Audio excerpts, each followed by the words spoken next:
મિત્રો જોડણીને સમજવા માટે આપણે થોડા વાક્યો લઈએ જે વાક્યો તમને કહી દેશે કે આમાં કંઈક નિયમ છુપાયેલો છે. જેમ કે બાહુબલીનો કિસ્સો સાંભળવો છે, તે અજાણ્યા જિલ્લાના ઉજ્જડ ગામમાં જવા નીકળ્યો. એક ઉલ્લુ પાસે રિક્ષામાં લિફ્ટ માંગી. ઉશ્કેરાટ સાથે ત્યાં પહોંચ્યો તો બધા જ લોકો હાથમાં ફુગ્ગાથી કુસ્તી કરવા માટે ગુસ્સાથી મુઠ્ઠી વાળીને બાહુબલીની રાહ જોતા હતા. આવી કંઈક વાત. પણ મિત્રો તમે જરા ધ્યાનપૂર્વક જોશો ને તો અહીંયા તમને જોડાક્ષરો દેખાતા હશે. જેમ કે કિસ્સો, પછી જિલ્લા, પછી ઉજ્જડ, પછી ઉલ્લુ, બરાબર, પછી તો કે લિફ્ટ, બરાબર, પછી ઉશ્કેરાટ, પછી ફુગા, કુસ્તી, ગુસ્સા, મુઠ્ઠી. ધ્યાનપૂર્વક જોશો ને તો જે જોડાક્ષર છે એનો આગલો જે અક્ષર છે એ તમને જુઓ રસ્વ દેખાતા હશે. જુઓ છે બધા.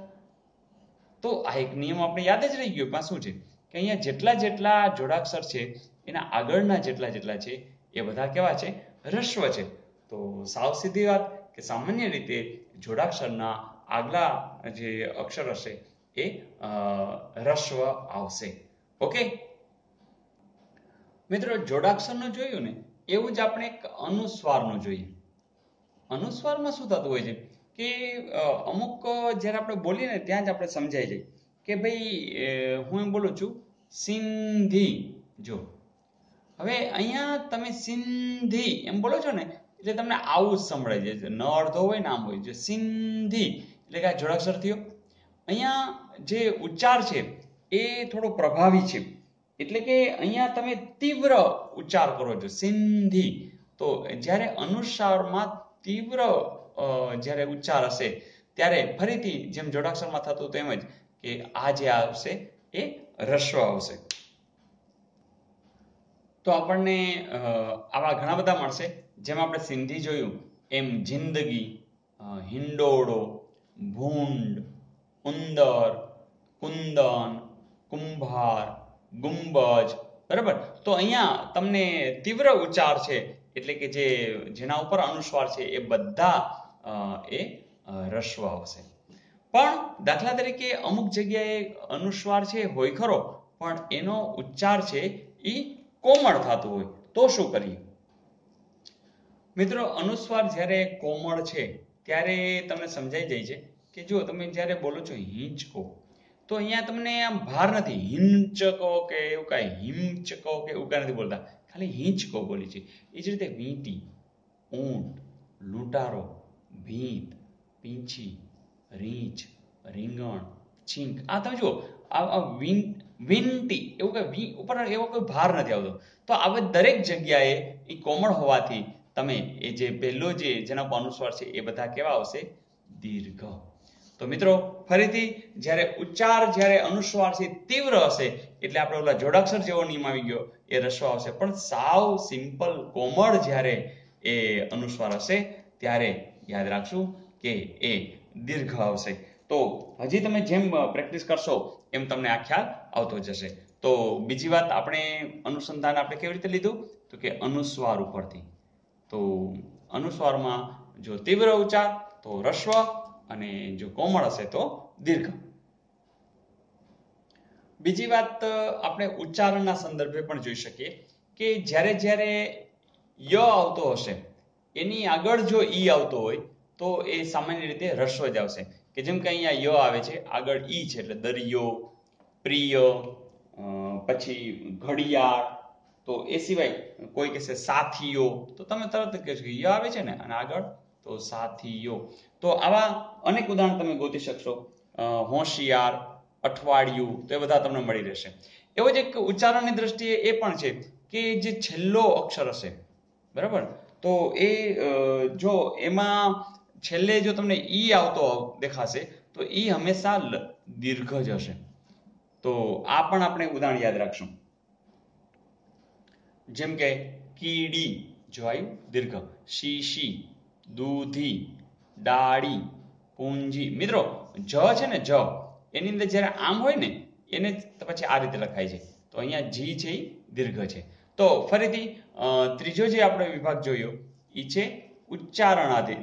ઉચ્ચારણમાં બે વસ્તુ જોઈ કે યની આગળ જો ઈ હશે તો એ રસ્વ આવશે, અને જો છેલ્લો જે અક્ષર હશે તો છેલ્લો અક્ષર જ્યારે ઈ ના સ્વરૂપે હશે તો એ દીર્ઘ આવશે. મિત્રો એક શબ્દ આવે છે પ્રીતિ. તો તમે તરત વિચારશો કે પ્રીતિમાં શું કરશું?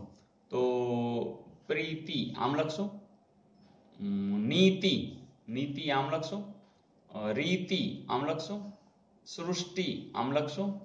તો મિત્રો એક યાદ રાખજો કે આ બધા સંસ્કૃત છે. એટલે આપણે જે હમણાં શીખ્યા કે છેલ્લે ઉચ્ચારણની અંદર છે એ દીર્ઘ આવે, તો આની અંદર એવું આવશે નહીં. તો આવા અપવાદ ગણાશે, અને એ આપણને ખબર હોવી જોઈએ કે આવા કયા કયા સંસ્કૃતના છે, અને એ સંસ્કૃત તત્સમ શબ્દો કહેવાય, જેમાં આપણે કંઈ ચેન્જ કરી શકીએ નહીં. તો યાદ રાખશું કે પ્રીતિ એ આ રીતે જ આવશે, નીતિ આ રીતે જ આવશે, રીતિ આ રીતે જ આવશે, અને સૃષ્ટિ છે એ આ રીતે જ આવશે. તો આવા શબ્દો જે હશે કે જે વિશેષ શબ્દો છે અને જે સંસ્કૃતના છે, તત્સમ શબ્દો છે, તો એની અંદર આ આપણા ગુજરાતીના આ જે નિયમો છે લાગુ પડશે નહીં. તો આવા વિશેષ ખાલી અપવાદ રૂપે તમે યાદ રાખી લેશો તો મને લાગે છે એ એકદમ ઈઝી થઈ જશે. ચોથું જે આપણે વિચારશું એ પ્રત્યય. તો તમને ખબર છે પૂર્વ પ્રત્યય એ બધા જે નક્કી કરેલા છે, તો એમાં આપણે કંઈ ચેન્જ ન કરી શકીએ. એ જ રીતે પર પ્રત્યય એટલે કે જે છેલ્લે આવતા હોય એવા પ્રત્યયો, એમાં આપણે ચેન્જ ન કરી શકીએ. દાખલા તરીકે ઉપ શબ્દ છે, તો ઉપ છે એ પૂર્વ પ્રત્યય છે, તો જ્યાં જ્યાં ઉપના ઉપકાર, તો એમાં પછી ઉપકારની અંદર તમે આમ તો કરી જ ન શકો. તો એવી સિમ્પલ વસ્તુ છે, તો એવા આપણે થોડા ઉદાહરણ જોઈએ. જેમ કે પ્રત્યયના રૂપે અહીંયા પૂર્વ પ્રત્યય તમને બતાવેલ છે. તો ઉપ હોય તો અહીંયા ઉ રસ્વ છે, તો રસ્વ જ રહેશે, ઉપકાર, ઉપનામ, બરાબર. ઉત છે, જો અહીંયા સંધિ થઈને ઉડ્ડયન એવું થાય છે. ઉત્કંઠા, સુપાત્ર, સુકુમાર, અનુભૂતિ, અનુવાદ, નિઃશબ્દ, નિઃસહાય, નિર્મળ, નિરાશ, વિધર્મ, વિકાર, અહીંયા જો નિશ્ચેતન, નિષ્કામ, આ શ પણ બદલાઈને આવો પણ થઈ જાય. તો એ સંધિની વાત છે. પણ અહીં જે પ્રત્યયો છે એનું કંઈ ચેન્જ થતું હોતું નથી. આવા જ બીજા ઘણા બધા પ્રત્યય છે, પરી, અભિ, બિન, પુરસ, પ્રતિ. તો આ તમે જેમ શબ્દ ભંડોળ વધારશો એમ તમે શ્યોર પણ થતા જશો. એવી જ રીતે તમારી પાસે પર પ્રત્યય પણ હોય છે. આ બધા આપણે પૂર્વ પ્રત્યય જોયા. અહીં પર પ્રત્યયમાં તમે ઈક, ઈકા, ઈત, ઈલ, ઈમા, આવા બધા ઘણા બધા છે. ઈ ને આધારે તમે શું કરી શકશો કે આ બધા જુઓ, ઈક હશે તો સામાજિક, ઈકા બાલિકા, ઈત ગણિત, બરાબર, ઈલ જટિલ, ઈમા ગરિમા, આવા ઘણા બધા શબ્દો છે. ઈય ગામડિયો, બરાબર. તો આવા ઈય શબ્દ લાગશે તો બધા અહીંયા રસ્વ આવશે. તો તમે પ્રત્યય આધારિત પણ આ કામ કરી શકો છો. અને છેલ્લે અક્ષરોને આધારે. તો અક્ષરોને આધારે ઘણી વખત એક જ અક્ષર હોય, ઘણી વખત બે જ હોય, ઘણી વખત ત્રણ જ હોય, ઘણી વખત ચાર કે 4 થી 5 વધારે એવી રીતના પણ હોઈ શકે. તો આના વિશે જોઈ લઈએ. જેમ કે એક હશે ને તો એ દીર્ઘ જ આવશે. જેમ કે ઘી, ફી, બી, જુ, ભૂ. આ રૂ છે ને, યાદ રાખજો, ખરેખર આ રૂ એક આમ રૂ છે અને એક રૂ આમ છે. તો આ જે રૂ છે ને એને તમે આ રીતે લખો છો, તો યાદ રાખજો અહીંયા દીર્ઘ આવશે.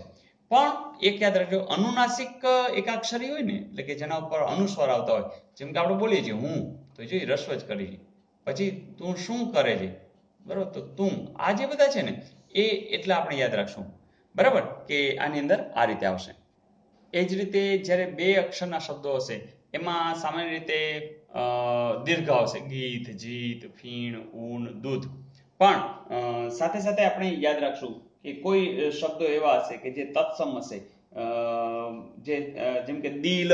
તો દિલ છે એ શબ્દ જ ફારસી છે, તો પછી આપણે એમ કે આ દી કેમ રસ્વ છે, તો એ ફારસી હોવાને લીધે છે. એ જ રીતે ગુનો શબ્દ છે તો એ અરબી શબ્દ છે. તો એ જ રીતે આપણે આદિ જે છે, એ બધા શબ્દો જે છે કે એ તમે સ્પેશિયલ કેસની અંદર અપવાદ રૂપે લઈ શકો, કારણ કે એ ગુજરાતી ભાષામાં સીધું લેવામાં આવ્યું છે. 3 અક્ષરની મજા બહુ સરસ છે કે જો દાખલા તરીકે પહેલો અને બીજો છે ને એ સામસામા જેવું હશે. જેમ કે આ રસ્વ છે તો આ દીર્ઘ, બરાબર ને, આ પણ રસ્વ તો આ દીર્ઘ. દીર્ઘ એટલે તમને ખબર છે કે લાંબો જે પેલું થાય છે આ એટલે આ દીર્ઘ થઈ ગયું. અહીંયા જોજો આ દીર્ઘ છે તો આ રસ્વ છે, એટલે કે તમે આના આધારે પણ તમે કરી શકો કે જો આ રસ્વ હશે તો આ દીર્ઘ હશે, અને આ દીર્ઘ હશે તો આ રસ્વ હશે. તો આ પણ તમે 3 જે અક્ષરના શબ્દો હશે એમાં વિચારી શકો છો. અને 4 કે 5 જ્યારે અક્ષરો હશે ત્યારે તો સામાન્ય રીતે જે પહેલો જે અક્ષર હશે એ રસ્વ જ આવશે. અહીં તમને ઉદાહરણમાં આપ્યું છે ખિસકોલી, પિચકારી, ભૂલામણી, જો બધા રસ્વ જ છે. નિસરણી. મિત્રો મને લાગે છે કે હવે આપણને જોડણીની નિશાની મળી ગઈ છે, અને આ નિસરણી હવે ચડ ઉતર કરવી જ છે, કારણ કે આટલી જે 5 વસ્તુ અનુસંધાન છે આપણે બરોબર પાકું થઈ ગયું છે. આપણે આ વિડીયો વારંવાર જોઈ લેશું, અને હજુ પણ કંઈક નવું આવશે, ક્યાંક અપવાદ આવશે તો એનું આપણે અનુસંધાન જરૂરથી કરશું. પણ મને ખાતરી છે કે જોડણીની અંદર જે કંઈ માર્ક્સ આપણા આવવાના છે એને આપણે જવા દેવા નથી. Okay, all the best.